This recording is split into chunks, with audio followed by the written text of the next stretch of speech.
గమనించాలి.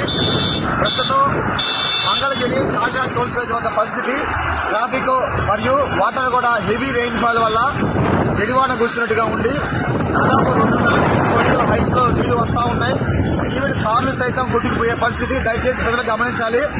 అత్యవసరం అయితేనే దయచేసి బయటికి రండి. అనవసరంగా రోడ్ల మీద రావడం కానీ దయచేసి చేయొద్దు. ప్రాణాలు సైతం ప్రమాదంలో పడి